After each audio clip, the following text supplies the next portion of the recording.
Hari ini kita cerita, betulkah satu Sabah kena scam? Apa sudah jadi dengan slogan tolak Parti Malaya masa kempen? Bosku, sejak keputusan pilihan raya negeri Sabah ke-17 diumum, satu soalan besar terus bergema. Bukankah kempen hari itu penuh dengan slogan tolak parti dari Semenanjung? Bukankah rakyat undi parti lokal sebab mau kerajaan 100% tempatan? Tapi bila Kabinet Sabah baru diumum, tiba-tiba ada nama dari Pakatan Harapan dan Barisan Nasional juga. Disinilah bermulanya persoalan panas. Satu Sabah kena scam kan nih? Kabinet baharu ini masih diterajui oleh Gabungan Rakyat Sabah. Datuk Seri Panglima Haji G. Haji Nor kekal sebagai Ketua Menteri, disokong oleh 3 timbalan Ketua Menteri iaitu Datuk Seri Panglima Dr. Joaquim Gunsalam, Datuk Seri Panglima Masidi Manjun dan Datuk Iwan Benedict dari United Progressive Kinabalu Organisasi.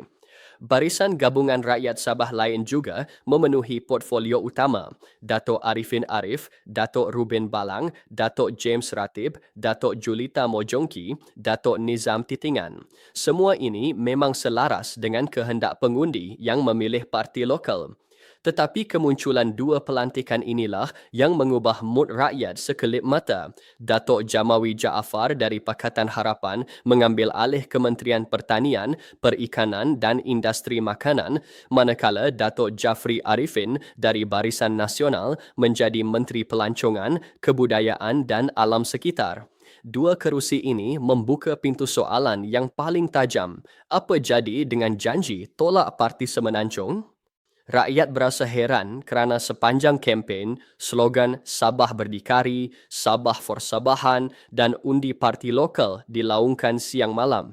Tetapi bila sampai masa membentuk kerajaan, realitinya lain. Tiba-tiba muncul rakan luar. Rakyat pun mula bertanya dalam nada sinis, inikah maksud perjuangan lokal atau naratif kempen hanya umpan sementara? Sebenarnya, inilah jurang antara retorik politik dan real politik. Dalam kempen, emosi rakyat penting. Bila membentuk kerajaan, matematik kerusi lebih penting. Mungkin gabungan rakyat Sabah perlukan tambahan untuk majoriti kukuh. Mungkin hubungan dengan kerajaan persekutuan perlu dijaga.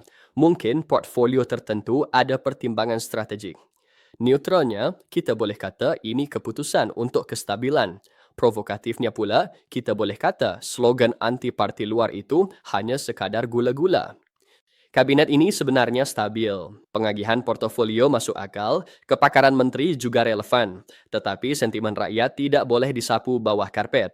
Ramai rasa seolah-olah Sabah tidak benar-benar bebas daripada bayang Parti Semenanjung. Ramai rasa mandat lokal tidak diterjemahkan sepenuhnya dalam barisan kabinet. Dan disitulah rasa kena scam itu datang. Bukan scam duit, bukan scam projek, tetapi scam naratif. Kesimpulannya, Sabah tidak kena tipu dari sudut pembentukan kerajaan. Ini memang dunia politik yang sebenar. Bukan semua boleh ikut slogan. Tetapi dari sudut emosi, rakyat rasa mereka dijual ide Sabah yang lebih bebas, tetapi produk akhir masih ada campuran dari luar. Sama ada ini satu strategi bijak atau satu permainan persepsi, itu terpulang kepada rakyat menilai. Itu dia ulasan Kita-Kita FM. Kita bukan hanya mendengar, tetapi menilai dan menganalisis. Dan jika bosku suka, jangan lupa like, komen, share, dan subscribe. Terima kasih.